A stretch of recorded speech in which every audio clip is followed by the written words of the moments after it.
Hi friends, welcome to Shweta Pakashala. ನಾನು ಇವತ್ತಿನ ದಿನ ಕಡಲೆಬೇಳೆ ಒಬ್ಬಟ್ಟು ಮಾಡುವ ವಿಧಾನವನ್ನು ಹೇಳ್ಕೊಡ್ತಾ ಇದ್ದೀನಿ. ಬೇಕಾಗಿರುವ ಸಾಮಗ್ರಿಗಳನ್ನು ನೋಡೋಣ.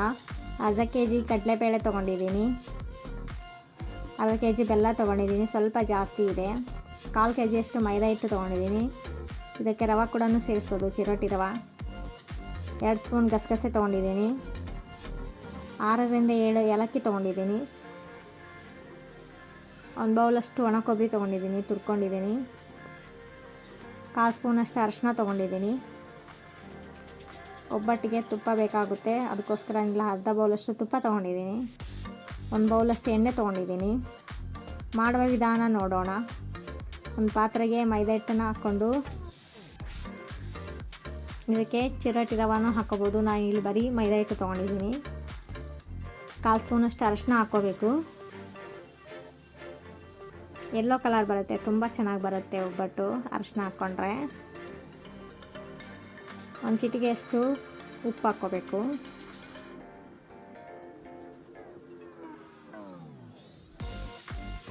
ಒಂದು ಸ್ಪೂನಷ್ಟು ಎಣ್ಣೆ ಹಾಕ್ಕೋಬೇಕು. ಹದವಾಗಿ ಬರುತ್ತೆ, ಸ್ಮೂತಾಗಿ ಬರುತ್ತೆ ಒಬ್ಬಟ್ಟು. ನೋಡಿ, ಈ ರೀತಿಯಾಗಿ ಎಣ್ಣೆ ಹಾಕ್ಕೊಂಡು ಚೆನ್ನಾಗಿ ಮಿಕ್ಸ್ ಮಾಡ್ಕೋಬೇಕು. ಇವಾಗ ಅರಿಶಿನ, ಎಣ್ಣೆ, ಉಪ್ಪು ಎಲ್ಲ ಹಾಕಿದ್ವಲ್ಲ, ಅದನ್ನು ಚೆನ್ನಾಗಿ ಮಿಕ್ಸ್ ಮಾಡಿಕೊಂಡು ಸ್ವಲ್ಪನೇ ನೀರು ಹಾಕ್ಕೊಂಡು ಕಲಿಸ್ತಾ ಹೋಗಬೇಕು. ನೋಡಿ, ಈ ರೀತಿಯಾಗಿ ಸ್ವಲ್ಪನೇ ನೀರು ಹಾಕ್ಕೊಂಡು ಚೆನ್ನಾಗಿ ನಾದ್ಕೋಬೇಕು ಮೈದಾ ಹಿಟ್ಟನ್ನು.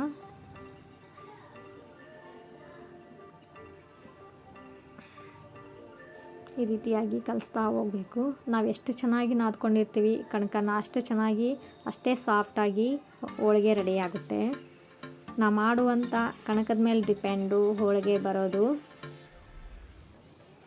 ಚೆನ್ನಾಗಿ ನೆನಿಬೇಕು ಕಣಕ, ನೆಂದಷ್ಟು ಸಾಫ್ಟಾಗಿ ಬರುತ್ತೆ.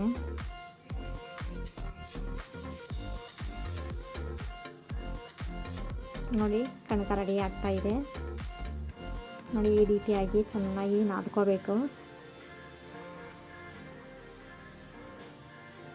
ಇದನ್ನೊಂದು 10 ನಿಮಿಷ ನೆನೆಲಿಕ್ಕೆ ಬಿಡೋಣ.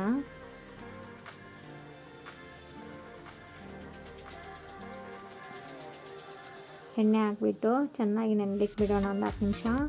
ಬೇಳೆ ಬೇಯ್ದಿದೆ. ನಾನೀಗ ಬೆಲ್ಲ ಹಾಕ್ತಾಯಿದ್ದೀನಿ. ಬೇಳೆ ಬೇಯಿಸ್ಕೊಂಡಿದ್ದೀನಿ, ಅದಕ್ಕೆ ಬೆಲ್ಲ ಹಾಕ್ತಾಯಿದ್ದೀನಿ ಪುಡಿ ಮಾಡ್ಕೊಂಡ್ಬಿಟ್ಟು. ಇದಕ್ಕೆ ಏಲಕ್ಕಿ ಪುಡಿ ಹಾಕಬೇಕು. ಏಲಕ್ಕಿ ತೊಗೊಂಡಿದ್ನಲ್ಲ, ಅದನ್ನ ಪೌಡ್ರ್ ಮಾಡ್ಕೊಂಡ್ಬಿಟ್ಟು ಹಾಕ್ಕೊಳ್ತಾ ಇದ್ದೀನಿ. ಚೆನ್ನಾಗಿ ಮಿಕ್ಸ್ ಮಾಡಬೇಕು.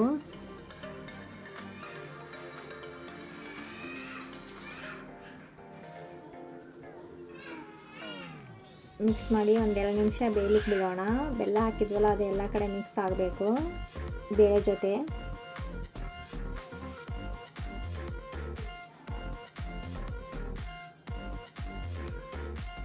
ನೋಡಿ, ಈ ರೀತಿಯಾಗಿ 2 ನಿಮಿಷ ಬೇಯಲಿಕ್ಕೆ ಬಿಡೋಣ.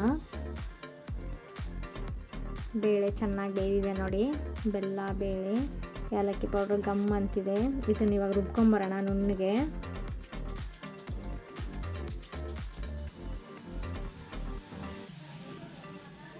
ತೊಗರಿಬೇಳೆ ಒಬ್ಬಟ್ಟು, ಕಾಯಿ ಒಬ್ಬಟ್ಟು, ಕ್ಯಾರೆಟ್ ಒಬ್ಬಟ್ಟು, ಇನ್ನೂ ಹಲವು ವಿಧವಾದ ಒಬ್ಬಟ್ಟುಗಳು ಬರ್ತವೆ. ನಾನಿಲ್ಲಿ ಕಡಲೆಬೇಳೆ ಒಬ್ಬಟ್ಟು ಮಾಡ್ತಾಯಿದ್ದೀನಿ.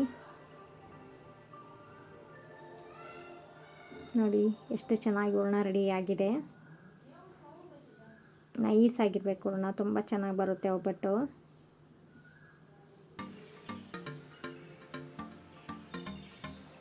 ಹೂರಣ ರೆಡಿ, ಮೈದಾ ಹಿಟ್ಟು ರೆಡಿ. ಇದಕ್ಕೆ ಒಣ ಕೊಬ್ಬರಿ ಹಾಕ್ಕೊಂಡ್ಬಿಟ್ಟು ಚೆನ್ನಾಗಿ ಕಲಿಸ್ಕೋಬೇಕು.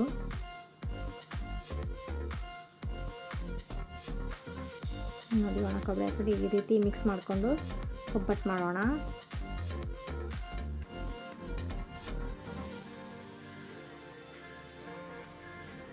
ಹೂರಣ ರೆಡಿ ಆಗ್ತಾಯಿದೆ ಎಲ್ಲನೂ. ನೋಡಿ, ಕಣಕ ನೋಡಿ ಎಷ್ಟು ಚೆನ್ನಾಗಿ ನೆಂದಿದೆ, ಸಾಫ್ಟಾಗಿದೆ. ಹೂರಣ ಕೂಡ ರೆಡಿ. ಮಾಡುವ ವಿಧಾನ ನೋಡೋಣ. ಹೋಳಿಗೆ ಕವರ್ ಆದರೂ ತೊಗೋಬೋದು, ಇಲ್ಲ ಎಣ್ಣೆ ಕವರ್ ಆದರೂ ತೊಗೋಬೋದು. ಅದಕ್ಕೆ ಎಣ್ಣೆ ಹಚ್ಕೊಂಡು ಚೆನ್ನಾಗಿ ಒಬ್ಬಟ್ಟು ಮಾಡೋಣ. ಇಲ್ಲಿ ಗಸಗಸೆ ತೊಗೊಂಡಿದ್ನಲ್ಲ, ಅದನ್ನು ತೊಗೊಂಡಿದ್ದೀನಿ. ನೋಡಿ ಎಷ್ಟು ಚೆನ್ನಾಗಾಗಿದೆ ಕಣಕ, ಎಷ್ಟು ಹದವಾಗಿದೆ.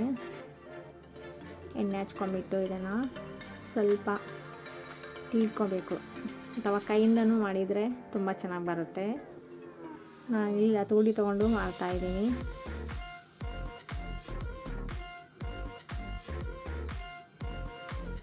ನನಗೆ ಈ ರೀತಿ ಒಬ್ಬಟ್ಟು ಮಾಡೋದಂದ್ರೆ ತುಂಬಾ ಇಷ್ಟ. ಅದಕ್ಕೋಸ್ಕರ ಇಲ್ಲಿ ಮೊದಲೇ ಬಾರಿಗೆ ನಾನು ಫಸ್ಟ್ ನಿಮಗೋಸ್ಕರನೇ ಇಲ್ಲಿ ಕಡಲೆಬೇಳೆ ಹೋಳಿಗೆ ಮಾಡ್ತಾಯಿದ್ದೀನಿ.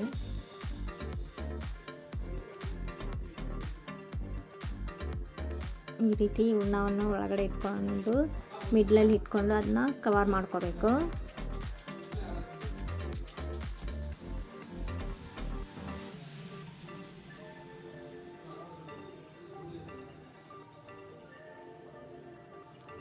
ಈ ಥರ ಕಡಲೆಬೇಳೆ ಒಬ್ಬಟ್ಟನ್ನ ಒನ್ ಟೈಮ್ ಮಾಡ್ಕೊಳ್ಳಿ, ಹೇಗೆ ಬಂದಿದೆ ಅಂತ ಕಮೆಂಟ್ ಮಾಡಿ. ಎಣ್ಣೆ ಹಚ್ಕೊಂಡ್ಬಿಟ್ಟು ಚೆನ್ನಾಗಿ ತಟ್ಟಬೇಕು. ನೋಡಿ ಎಷ್ಟು ಚೆನ್ನಾಗಿ ಬರ್ತಾಯಿದೆ. ಅದ್ರ ಮೇಲೆ ಗಸಗಸೆ ಹಾಕ್ತಾಯಿದ್ದೀನಿ. ತುಂಬ ಚೆನ್ನಾಗಿರುತ್ತೆ ತಿನ್ನಲಿಕ್ಕೆ ಗಸಗಸೆ ಹಾಕಿದರೆ. ನೋಡಿ ಈ ರೀತಿಯಾಗಿ ಲಟ್ಟಿಸ್ಬೇಕು.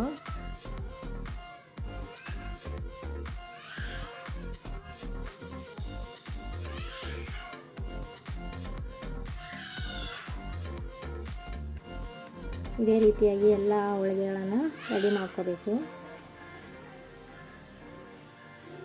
ನೋಡಿ ಎಷ್ಟು ಚೆನ್ನಾಗಿ, ಎಷ್ಟು ದೊಡ್ಡದಾಗಿದೆ.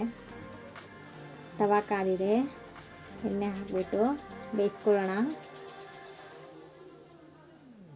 ಅರಿಶಿನ ಹಾಕಿದ್ವಲ್ಲ, ಎಷ್ಟು ಚೆನ್ನಾಗಿ ಕಾಣಿಸ್ತಿದೆ ನೋಡಿ ಕಲರು. ಮೇಲೆ ಎಣ್ಣೆ ಹಾಕ್ಕೋಬೇಕು. ಕಡಲೆಬೇಳೆ ಒಬ್ಬಟ್ಟು ತುಪ್ಪ ಕಾಂಬಿನೇಷನ್ ತುಂಬ ಚೆನ್ನಾಗಾಗುತ್ತೆ.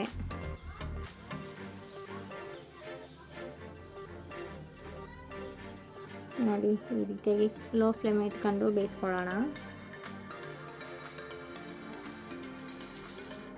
ಇದೇ ರೀತಿಯಾಗಿ ಎಲ್ಲವನ್ನು ಹೋಳಿಗೆ ಮಾಡ್ಕೋಬೇಕು. ಯಾವುದೇ ರೀತಿಯಾದ ಅರ್ಧೋಗಲ್ಲ, ತುಂಬ ಚೆನ್ನಾಗಾಗುತ್ತೆ. ಯಾಕಂದರೆ ಕಣಕ ತುಂಬ ಚೆನ್ನಾಗಿ ನೆಂದಿದೆ. ಕಣಕದ ಮೇಲೆ ಡಿಪೆಂಡು ಹೋಳಿಗೆ ಯಾವ ರೀತಿ ಬರ್ತಾವೆ ಅನ್ನೋದು.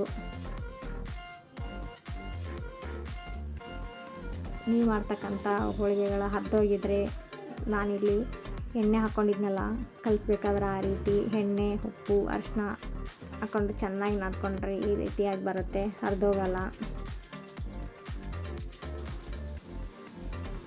ನೋಡಿ ಬೆಂದಿದೆ. ಇದೇ ರೀತಿಯಾಗಿ ಎಲ್ಲ ಹೋಳಿಗೆಗಳನ್ನು ಮಾಡ್ಕೊಳ್ಳೋಣ. ಈ ರೆಸಿಪಿ ನಿಮ್ಗೆ ಇಷ್ಟ ಆದಲ್ಲಿ ಲೈಕ್ ಮಾಡಿ, ಶೇರ್ ಮಾಡಿ, ಸಬ್ಸ್ಕ್ರೈಬ್ ಮಾಡಿ. ಹೊಸದಾಗಿ ನೋಡ್ತಿರೋರು ಥ್ಯಾಂಕ್ ಯು, ಧನ್ಯವಾದಗಳು. Thank you very much.